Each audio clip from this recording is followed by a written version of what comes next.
ನೀವೇನಾದ್ರೂ ಬ್ಲಾಗಿಂಗ್ ಮಾಡ್ತಿದ್ದೀರಾ ಅಂತಂದ್ರೆ ಸೊ ಕಂಟೆಂಟ್ ಅನ್ನ ರೆಗ್ಯುಲರ್ಲಿ ಹಾಕ್ತಾ ಹೋಗ್ಬೇಕಾಗುತ್ತೆ. ಆದ್ರೆ ಟೂಲ್ಸ್ ವೆಬ್ಸೈಟ್ ಗಳನ್ನ ಕ್ರಿಯೇಟ್ ಮಾಡ್ಕೊಡ್ರಿ ಅಂತಂದ್ರೆ ಸಿಂಪಲ್ ಆಗಿ ಒಂದ್ಸರಿ ಕ್ರಿಯೇಟ್ ಮಾಡಿದ್ರೆ ಸಾಕು. ಮಾರ್ಕೆಟಿಂಗ್ ಮಾಡೋದಕ್ಕೆ ಶುರು ಮಾಡಿದ್ರೆ ಅಂತಂದ್ರೆ ಅದರಿಂದ ನೀವು ಆರಾಮಾಗಿ ಟ್ರಾಫಿಕ್ ಅನ್ನು ತಗೋಬಹುದು. ಸೊ ಟೂಲ್ಸ್ ವೆಬ್ಸೈಟ್ ಗಳನ್ನ ಯಾವ ತರ ಕ್ರಿಯೇಟ್ ಮಾಡೋದು, ಸೊ ಸಿಂಪಲ್ ಆಗಿ ಈ ಒಂದು ವಿಡಿಯೋದಲ್ಲಿ ನಾನು ಕ್ಯಾಲ್ಕುಲೇಟರ್ ಒಂದು ವೆಬ್ಸೈಟ್ ಅನ್ನು ಯಾವ ತರ ಕ್ರಿಯೇಟ್ ಮಾಡೋದನ್ನ ತೋರಿಸ್ಕೊಡ್ತೀನಿ ನಿಮಗೆ. ಸೊ ಸಿಂಪಲ್ ಆಗಿ ಯಾವುದೇ ರೀತಿಯಾದಂತಹ ಕೋಡಿಂಗ್ ನಾಲೆಜ್ ಇಲ್ಲ ಅಂದ್ರೂ ಕೂಡ ನೀವು ಎಐ ಅನ್ನ ಯೂಸ್ ಮಾಡ್ಕೊಂಡು ಸಿಂಪಲ್ ಆಗಿ ಕ್ರಿಯೇಟ್ ಮಾಡಬಹುದು. ಸೊ ಯಾವ ತರ ಕ್ರಿಯೇಟ್ ಮಾಡೋದು ಏನು ಕಂಪ್ಲೀಟ್ ಆಗಿ ಎಕ್ಸ್ಪ್ಲೈನ್ ಮಾಡ್ತೀನಿ. ವಿಡಿಯೋನ ಎಂಡ್ ವರೆಗೂ ನೋಡಿ. ಅದೇ ರೀತಿ ಚಾನಲ್ ಹೊಸ ದಯವಿಟ್ಟು ಸಬ್ಸ್ಕ್ರೈಬ್ ಮಾಡ್ಕೊಳ್ಳೋದನ್ನ ಮರಿಬೇಡಿ. ಸೊ ಸಿಂಪಲ್ ನಿಮ್ಗೆ ಎಐ ಏನಂತಂದ್ರೆ ಎಐ ಅನ್ನೋದು ಗೊತ್ತಿತ್ತಂದ್ರೆ ನಿಮ್ಗೆ ಅದಕ್ಕೆ ಪ್ರಾಂಪ್ಟ್ ಯಾವ ತರ ಕೊಡಬೇಕು ಅನ್ನೋದು ಗೊತ್ತಿತ್ತಂದ್ರೆ ಸಾಕು. ನೀವು ಸಿಂಪಲ್ ಆಗಿ ನಿಮ್ಗೆ ಯಾವ ತರ ಬೇಕು ಆ ತರ ವೆಬ್ಸೈಟ್ಸ್ ಗಳನ್ನ ಕ್ರಿಯೇಟ್ ಮಾಡ್ಕೋಬಹುದು, ಟೂಲ್ಸ್ ಗಳನ್ನ ಕ್ರಿಯೇಟ್ ಮಾಡ್ಕೋಬಹುದು. ಸೊ ಸಿಂಪಲ್ ಆಗಿರುತ್ತೆ. ನಾನು ಈ ವಿಡಿಯೋದಲ್ಲಿ ಎಕ್ಸ್ಪ್ಲೈನ್ ಮಾಡ್ತೀನಿ. ವಿಡಿಯೋನ ಎಂಡ್ ವರೆಗೂ ನೋಡೋದನ್ನ ಮರಿಬೇಡಿ. ಸೊ ಮೊದಲಿಗೆ ಏನ್ ಮಾಡಿ ಅಂತಂದ್ರೆ ಚಾಟ್ ಜಿಪಿಟಿ ಅನ್ನ ಓಪನ್ ಮಾಡ್ಕೊಳ್ಳಿ. ಸೊ ಇಲ್ಲಿ ನೀವ್ ಏನ್ ಮಾಡ್ಬೇಕಂತಂದ್ರೆ ಒಂದು ಪ್ರಾಂಪ್ಟ್ ಅನ್ನ ರೆಡಿ ಮಾಡ್ಕೋಬೇಕು. ಸೊ ನಿಮ್ಗೆ ಯಾವ ತರ ಕ್ಯಾಲ್ಕುಲೇಟರ್ ಬೇಕು ಅದನ್ನ ನೀವು ಮೈಂಡ್ ಅಲ್ಲಿ ಇಟ್ಕೊಂಡು ಆ ಪ್ರಾಂಪ್ಟ್ ಅನ್ನ ರೆಡಿ ಮಾಡ್ಕೋಬೇಕು. ಸೊ ನಾನು ಸಿಂಪಲ್ ಆಗಿ ಒಂದು ಪ್ರಾಂಪ್ಟ್ ಅನ್ನ ಕೊಡ್ತೀನಿ. ಈ ರೀತಿಯಾದಂತ ನಾನು ಪ್ರಾಂಪ್ಟ್ ಕೊಟ್ಟಿದ್ದೀನಿ. ಏನಂತಂದ್ರೆ ಒಂದು ಪ್ರಾಂಪ್ಟ್ ಅನ್ನ ಕೊಡು, ಏನಂತಂದ್ರೆ ಅದು ಕ್ಯಾಲ್ಕುಲೇಟರ್ ಆಗಿರ್ಲಿ. ಸೊ ಯೂಸಿಂಗ್ HTML CSS ಮತ್ತೆ JS. ಸೊ ಈ ರೀತಿಯಾದಂತಹ ಒಂದು ಬ್ಯೂಟಿಫುಲ್ ಆಗಿ ಒಂದು ಕ್ಯಾಲ್ಕುಲೇಟರ್ ಅನ್ನ ಪ್ರಾಂಪ್ಟ್ ಕೊಡು ಅಂತ ಕೇಳಿದ್ದೀನಿ. ಸೊ ಎಂಟರ್ ಕೊಟ್ವಿ ಅಂತಂದ್ರೆ ಅದು ಆಟೋಮೆಟಿಕಲಿ ಒಂದು ಪ್ರಾಂಪ್ಟ್ ಅನ್ನ ರೆಡಿ ಮಾಡುತ್ತೆ. ಸೊ ನೋಡ್ಬೋದು ಪ್ರಾಂಪ್ಟ್ ರೆಡಿ ಆಗುತ್ತೆ. ಸೊ ಈ ಪ್ರಾಂಪ್ಟ್ ಅನ್ನ ನೀವೇನ್ ಮಾಡ್ಬೋದು ಅಂತಂದ್ರೆ ಸಿಂಪಲ್ ಆಗಿ ನೀವು ಕಾಪಿ ಮಾಡ್ಕೋಬೇಕು. ಸೊ ಪ್ರಾಂಪ್ಟ್ ರೆಡಿ ಆಗೋವರೆಗೂ ನೀವೇನ್ ಮಾಡಿ ಅಂತಂದ್ರೆ DeepSeek ಅನ್ನ ಓಪನ್ ಮಾಡ್ಕೊಳ್ಳಿ. deepseek.com ಅಂತ. ಸೊ ಅದನ್ನ ಓಪನ್ ಮಾಡ್ಕೊಂಡು ಇಲ್ಲಿ ಇಂಗ್ಲಿಷ್ ಅನ್ನ ಸೆಲೆಕ್ಟ್ ಮಾಡ್ಕೊಳ್ಳಿ. ಇಂಗ್ಲಿಷ್ ಅನ್ನ ಸೆಲೆಕ್ಟ್ ಮಾಡ್ಕೊಂಡಾದ್ಮೇಲೆ ಸ್ಟಾರ್ಟ್ ನೌ ಮೇಲೆ ಕ್ಲಿಕ್ ಮಾಡಿ. ಸೊ ಸ್ಟಾರ್ಟ್ ನೌ ಮೇಲೆ ಕ್ಲಿಕ್ ಮಾಡ್ಕೊಂಡ್ರಿ ಅಂತಂದ್ರೆ ಅದು ಓಪನ್ ಆಗುತ್ತೆ. ಸೊ ಇಲ್ಲಿ ನಿಮಗೆ ಬಂದಿರುವಂತ ಪ್ರಾಂಪ್ಟ್ ಅನ್ನ ಏನ್ ಮಾಡಿ ಸಿಂಪಲ್ ಆಗಿ ಕಾಪಿ ಮಾಡ್ಕೋಬೇಕಾಗತ್ತೆ. ಸೊ ನಾನು ಸಿಂಪಲ್ ಆಗಿ ಕಾಪಿ ಮಾಡ್ಕೋತೀನಿ. ಕಾಪಿ ಮಾಡ್ಕೊಂಡಾದ್ಮೇಲೆ DeepSeek ಗೆ ಬಂದ್ಬಿಟ್ಟು ಇಲ್ಲಿ ಪೇಸ್ಟ್ ಮಾಡಿ ಆದ್ಮೇಲೆ ಎಂಟರ್ ಕೊಡಿ. ಸೊ ಎಂಟರ್ ಕೊಟ್ರಿ ಅಂತಂದ್ರೆ ಅದು ಆಟೋಮೆಟಿಕಲಿ ಕ್ರಿಯೇಟ್ ಮಾಡೋದಕ್ಕೆ ಶುರು ಮಾಡುತ್ತೆ. ಸೊ ಕ್ರಿಯೇಟ್ ಆದ್ಮೇಲೆ ಇಲ್ಲೇ ನಿಮ್ಮ ಕ್ಯಾಲ್ಕುಲೇಟರ್ ನ ನೀವು ನೋಡಬಹುದು ಯಾವ ತರ ವರ್ಕ್ ಆಗ್ತಿದೆ ಏನು ಎಲ್ಲಾನು ಕಂಪ್ಲೀಟ್ ಆಗಿ ನೋಡಬಹುದು. ಸೊ ಇದು ಏನಂತಂದ್ರೆ ಸಿಂಪಲ್ ಆಗಿ ನೀವು ಇದನ್ನ ಬ್ಲಾಗರ್ ಅಲ್ಲೂ ಕೂಡ ರನ್ ಮಾಡ್ಕೋಬಹುದು. ಒಂದು ಪೇಜ್ ಅನ್ನ ಕ್ರಿಯೇಟ್ ಮಾಡ್ಕೊಂಡು ಈ ಒಂದು ಏನಂತಂದ್ರೆ ಕಾಪಿ ಮಾಡ್ಕೊಂಡು ಈ ಒಂದು ಕೋಡ್ ಅನ್ನ ಅಲ್ಲಿ ಪೇಸ್ಟ್ ಮಾಡಿದ್ರಿ ಅಂತಂದ್ರೆ ಅಲ್ಲಿ ನಿಮಗೆ ಬ್ಲಾಗರ್ ಅಲ್ಲಿ ಓಪನ್ ಆಗುತ್ತೆ. ಫ್ರೀ ಆಗಿ ಟೂಲ್ ರೆಡಿ ಆಗುತ್ತೆ. ಸೊ ಅದೇ ತರ ನನ್ನ ಬ್ಲಾಗರ್ ಅಲ್ಲಿ ತುಂಬಾ ಒಂದು ಟೂಲ್ಸ್ ಗಳಿದೆ.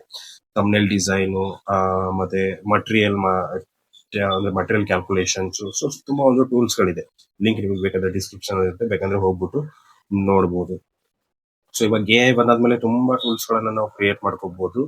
ಬಟ್ ಏನಂತಂದ್ರೆ ಸ್ವಲ್ಪ ಮಾರ್ಕೆಟಿಂಗ್ ಬಗ್ಗೆ ನಾಲೆಜ್ ಇತ್ತು ಅಂತಂದ್ರೆ ನಾವು ಯಾವ ರೀತಿ ಬೇಕಾದ್ರೂ ಮಾಡಬಹುದು. ಸೊ ಇದು ಇನ್ನು ಕ್ರಿಯೇಟ್ ಮಾಡ್ತಾ ಇದೆ. ಸೊ ನೋಡೋಣ ಒಂದ್ಸರಿ ಕ್ರಿಯೇಟ್ ಆದ್ಮೇಲೆ ರನ್ ಮಾಡೋಣ ಸಿಂಪಲ್ ಆಗಿ. ಸೊ ಇವಾಗ ಕ್ರಿಯೇಟ್ ಆಗಿದೆ. ಕ್ರಿಯೇಟ್ ಆದ್ಮೇಲೆ ಇಲ್ಲಿ ನೋಡಿದ್ರೆ ರನ್ ಅಂತ ಇದೆ, ಇಲ್ಲೇ ರನ್ ಮಾಡಿ.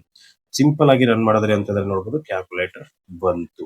ಸೊ ಇವಾಗ ನಾವು ಒಂದು ಏನ್ ಮಾಡೋಣ ಅಂತಂದ್ರೆ 2 + 2 = 4. ಸೊ ವರ್ಕಿಂಗ್ ಕ್ಯಾಲ್ಕುಲೇಟರ್ ಅನ್ಕೋಬಹುದು. ಸೊ ನೋಡ್ಬೋದು ಸಿಂಪಲ್ ಆಗಿ ಇದನ್ನ ನೀವೇನ್ ಮಾಡ್ಬೋದು ಅಂತಂದ್ರೆ ಕಾಪಿ ಮಾಡ್ಕೊಂಡು ಈ ಒಂದು ಕೋಡ್ ಅನ್ನ ಸಿಂಪಲ್ ಕಾಪಿ ಮಾಡ್ಕೊಂಡು ನಿಮ್ಮ ಒಂದು ಬ್ಲಾಗರ್ ಗೆ ಹೋಗಿ. ಸೊ ಸಿಂಪಲ್ ಆಗಿ ಬ್ಲಾಗರ್ ಅಲ್ಲಿ ಒಂದು ಕ್ರಿಯೇಟ್ ಮಾಡ್ಕೊಂಡು ಒಂದು ಪೇಜ್ ಅನ್ನ ಕ್ರಿಯೇಟ್ ಮಾಡ್ಕೊಳ್ಳಿ. ಸೊ ಸಿಂಪಲ್ ಆಗಿ ನಾನು ಇಲ್ಲಿ ಬಂದಿದ್ದೀನಿ ನನ್ನ ಒಂದು ಬ್ಲಾಗರ್ಗೆ. ಇಲ್ಲಿ ಪೇಜಸ್ ಮೇಲೆ ಬನ್ನಿ. ಪೇಜಸ್ ಮೇಲೆ ಬಂದಾದ್ಮೇಲೆ ಇಲ್ಲಿ ಒಂದು ನ್ಯೂ ಪೇಜ್ ಅನ್ನ ಕ್ರಿಯೇಟ್ ಮಾಡ್ಕೊಳ್ಳಿ. ನ್ಯೂ ಪೇಜ್ ಅನ್ನ ಕ್ರಿಯೇಟ್ ಮಾಡ್ಕೊಂಡು ಇಲ್ಲಿ ಕ್ಯಾಲ್ಕುಲೇಟರ್ ಅಂತ ಹಾಕ್ತೀನಿ. ಸಿಂಪಲ್ ಕ್ಯಾಲ್ಕುಲೇಟರ್ ಅಂತ ಹಾಕಿ ಆದ್ಮೇಲೆ ಆ ಒಂದು ಪೇಸ್ಟ್ ಅಂದ್ರೆ ಕಾಪಿ ಮಾಡಿರುವಂತ ಏನಿರುತ್ತೆ ಕೋಡ್ ಅನ್ನ ಅದನ್ನ ಇಲ್ಲಿ ಪೇಸ್ಟ್ ಮಾಡ್ಬಿಟ್ಟು ಪಬ್ಲಿಷ್ ಮಾಡ್ತೀವಿ ಸಿಂಪಲ್ ಆಗಿ. ಸೊ ಸಿಂಪಲ್ ಆಗಿ ಪಬ್ಲಿಷ್ ಆದ ಮೇಲೆ ನಮ್ಗೆ ಏನಾಗುತ್ತೆ, ಇದು ಪಬ್ಲಿಷ್ ಆಗುತ್ತೆ. ಪಬ್ಲಿಷ್ ಆದ್ಮೇಲೆ ಒಂದ್ಸರಿ ಓಪನ್ ಮಾಡ್ಕೊಂಡು ನೋಡೋಣ. ಸೊ ಪಬ್ಲಿಷ್ ಆಯ್ತು. ಇವಾಗ ವ್ಯೂ ಮೇಲೆ ಕ್ಲಿಕ್ ಮಾಡ್ತೀನಿ. ನನ್ನ ಒಂದು ಬ್ಲಾಗ್ ಅಲ್ಲಿ ಇದು ಓಪನ್ ಆಗುತ್ತೆ. ಓಪನ್ ಆಗುತ್ತಾ ಇಲ್ವಾ ನೋಡೋಣ.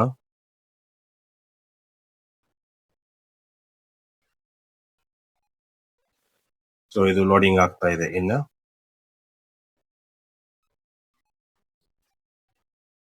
ಓಪನ್ ಆಗಿದೆ. ಬಟ್ ಏನಂತಂದ್ರೆ ಆಡ್ಸ್ ಇರೋದ್ರಿಂದ ಅದು ಕ್ಲೋಸ್ ಆಗ್ತಾ ಇದೆ.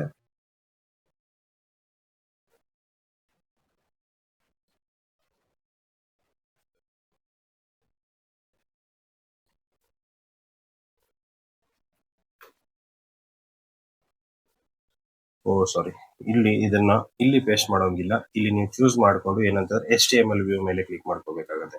ಇಲ್ಲಿ ಆ ಕೋಡ್ ಅನ್ನ ಪೇಸ್ಟ್ ಮಾಡ್ಬೇಕಾಗತ್ತೆ. ಸಿಂಪಲ್. ನಾನೊಂದು ಮಿಸ್ಟೇಕ್ ಮಾಡಿದೆ, ಸಾರಿ. ಸೊ ಅಪ್ಡೇಟ್ ಮಾಡೋಣ. ಅಪ್ಡೇಟ್ ಮಾಡಿ ಆದ್ಮೇಲೆ ಇಲ್ಲಿ ಇವಾಗ ರಿಫ್ರೆಶ್ ಮಾಡೋಣ. ಸಿಂಪಲ್ ಆಗಿ ರಿಫ್ರೆಶ್ ಮಾಡ್ಕೊಂಡು ನೋಡೋಣ ಇವಾಗ ಓಪನ್ ಆಗ್ಲೇಬೇಕು, 100% ಆಗಿ ಓಪನ್ ಆಗುತ್ತೆ. ಸೊ ನೋಡಬಹುದು ಓಪನ್ ಆಗ್ತಾ ಇದೆ. ಇದು ಏನಾಗಿದೆ ಅಂತಂದ್ರೆ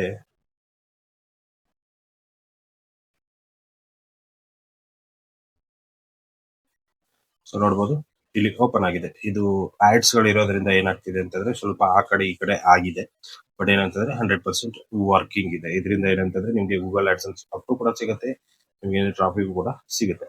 ಸೊ ಈ ರೀತಿ ಸಿಂಪಲ್ ಆಗಿ ನೀವೇನ್ ಮಾಡ್ಬೋದು ಅಂತಂದ್ರೆ ನಿಮ್ಮ ಒಂದು ಟೂಲ್ ವೆಬ್ಸೈಟ್ ಅನ್ನ ಕ್ರಿಯೇಟ್ ಮಾಡ್ಕೋಬಹುದು, ಟೂಲ್ಸ್ ಗಳನ್ನ ಕೂಡ ಕ್ರಿಯೇಟ್ ಮಾಡ್ಕೋಬಹುದು. So thank you.